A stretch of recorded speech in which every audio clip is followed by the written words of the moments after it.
तस्लीम रहमानी साहब, बीजेपी या जो लोग यूसीसी का समर्थन करने वाले हैं वो अक्सर ये कहते हैं कि भारत में तकरीबन 4 लाख मठ मंदिर हैं जो सरकार के कंट्रोल में है, लेकिन देश में एक भी मस्जिद की बात की जाए, दरगाह की बात की जाए, ये कंट्रोल में नहीं है।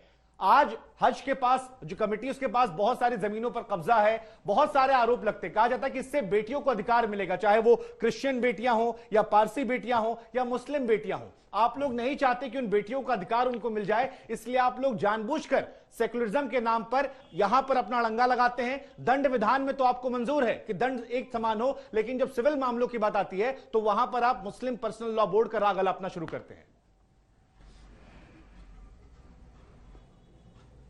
तस्लीम रहमानी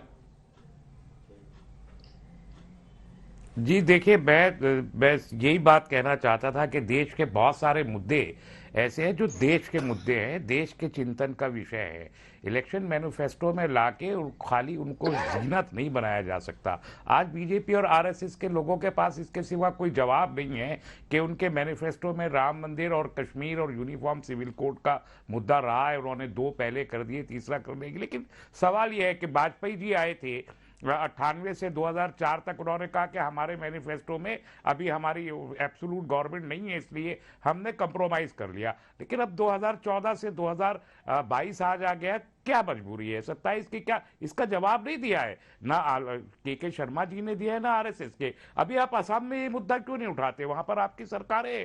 त्रिपुरा में आप नहीं उठा रहे, वहां आपकी सरकार है और दूसरा टर्म है दोनों सरकारों का। उत्तर प्रदेश में सेकंड टर्म है, वहां आपने ये मुद्दा नहीं उठाया। तो इलेक्शन के समय में जब तक आप हिंदू मुस्लिम पोलराइजेशन लास्ट मोमेंट पे न करते, आपका कैंपेन पूरा नहीं होता। इसलिए मैंने कहा कि इन मुद्दों को, जो बिल्कुल कंसर्न इश्यूज है देश के, इन्हें जोकरी मत बनाइए, मैनिफेस्टो में रख के और जीतने का, पोलराइजेशन का इशू नहीं है। इसलिए मैं बहुत साफ कहना चाहता हूं कि जो लॉ कमीशन ने कहा, कल आप देखिए पटना के गांधी मैदान में सरना समाज ने कितनी बड़ी रैली की, कहा कि हमको एक सेपरेट रिलीजन की हैसियत से कोडिफाई कीजिए।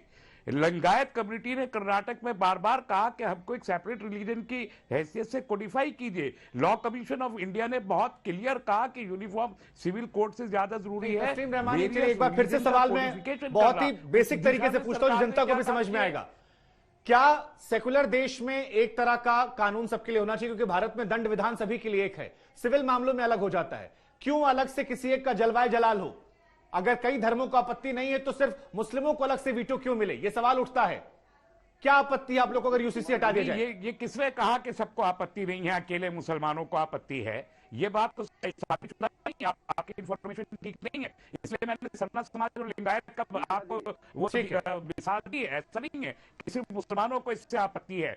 इसलिए हम कहते हैं ड्राफ्ट लाइए, बहस कीजिए, सारा देश बहस करेगा। अगर सबको आपत्ति ना होती तो आप आसाम में करते हैं बात, जहां इतनी बड़ी तादाद में ट्राइबल रहते हैं। कैप्टन सिकंदर रिजवी साहब, मैं आपके पास आऊंगा। यूनिफॉर्म सिविल कोड को लेकर यूनिफॉर्मिटी की बात की जाती है, लेकिन एक सवाल मन में आता है कि अगर राज्य दर राज्य, हालांकि राज्य लागू कर पाएंगे, उनके पास इतने अधिकार होते हैं, यह भी अपने आप में एक संशय का विषय है, क्योंकि ज्यादातर कानून केंद्र सरकार के हैं। लेकिन अगर गुजरात अपना अलग लागू करे, राजस्थान अपना अलग लागू करे, तो यूनिफॉर्मिटी कैसे बनी रहेगी? तो फिर सवाल मन में आता है कि ये पॉलिटिकल दांव ज्यादा लगता है, या जो बीजेपी कहती है कि नहीं हमारी विचारधारा का हिस्सा है। और हमने देखिए राम मंदिर को लेकर, हालांकि आलोक जी नहीं मान रहे हो, कह रहे हैं कोर्ट से है, बीजेपी कहते हैं हमने करवाया है, हमने लड़ाई लड़ी है, या बाकी मसलों को जो उठाते हैं वो कहते हैं हमने ये भी करके दिखाया, ये भी करके दिखाएंगे। क्या नजर आता है, ये उनका पुराना एजेंडा या मौजूदा दौर में सियासी लाभ लेने का एजेंडा? देखिए, आर्टिकल 44 के अंदर राज्य सरकारों को खास करके कॉमन सिविल कोड के लिए है, बिल्कुल क्लियर कट उसके अंदर लिखा है आर्टिकल 44 के अंदर कि राज्य सरकार उसके ऊपर लागू करने के लिए तैयारी कर सकती है, उसके ऊपर विचार कर सकती है। ये क्लियर कट है। इस चीज को लोग भूल रहे हैं और उसको ध्यान नहीं दे रहे हैं कि आर्टिकल 44 क्या कह रहा है। और देखिए अभी उत्तराखंड में जो हुआ है, वो उन्होंने आर्टिकल 44 का ही सहारा लिया है कि राज्य सरकार वो फैसले ले सकती है और उसके ऊपर विचार कर सकती है। ऐसा नहीं है कि ये सेंट्रल गवर्नमेंट का ही है, कई स्टेट इसके ऊपर जो है काम कर रही हैं। और रही बात की इलेक्शन के अंदर इसको एजेंडा बनाने के लिए, तो मैं एक बात कहना चाहूंगा। अभी ओवैसी साहब का बयान आया है, अभी मैं थोड़ी देर पहले आपके टेलीविजन पे देख रहा था, वो कह रहे थे कि साहब वो हमारे कल्चर के साथ खिलवाड़ हो रहा है। कल्चर और इस्लाम के रिलीजन, देखिए अपने इस्लाम को मानने वाले हैं, जो कल्चर और मजहब में बड़ा फर्क है, कल्चर की छेड़छाड़ की बात नहीं हो रही है। ये आर्टिकल 44 में और 14 में भी दर्ज है।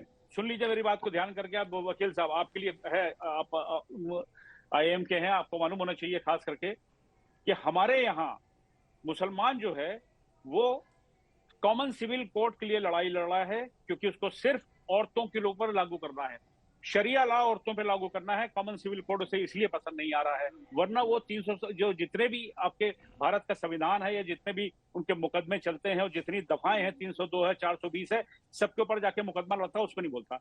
जहां पर बात आती है औरतों को लेकर के, उसी टाइम उनको याद आ जाता है साहब personal law board. Personal law board जो है शरिया के लिए है, औरतों के लिए है। अभी बीच में बयान आया था, all India Muslim personal law board का बयान था कि हम, all India Muslim personal board ने कहा था कि हम पूरे भारत में शरिया की कोड बनाएंगे, यानी शरिया कोड बनाएंगे औरतों के लिए, किसी और मसाइल के लिए नहीं है, उनको पढ़ाने लिखाने के लिए नहीं है, उनके जीवन को सुधारने के लिए नहीं है, सिर्फ तलाक।